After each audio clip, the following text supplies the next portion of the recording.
Ito error coin, binibili daw ito.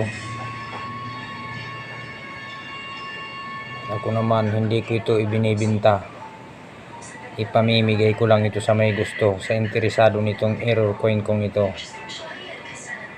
Yan o, magkalayo sila, binaligtad mo, malayo siya sa 1993, ganyan siya. Saka marami siyang error. Ang pagka-error niya marami. Tingnan mo yung letter A niya sa Republic, nakadikit. Tapos yung G niya sa Republika ng Pilipinas, yun o, nakadikit pa siya. Yan ang pagka-error niya. Yung mga interesado dyan, hindi ko ito ibinibinta, ipamimigay ko lang ito sa inyo sa may gusto. Yung para makatulong man, o yan, sa mga kolektor dyan, sa gusto nitong hingiin, message nyo lang ako.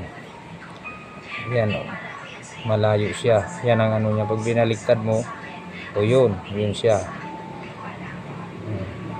Tapos tanggalin natin.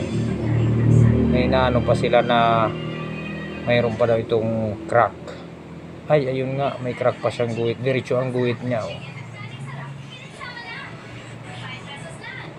Marami siyang pagka-error coin, 2,000 to siya. Ayan o.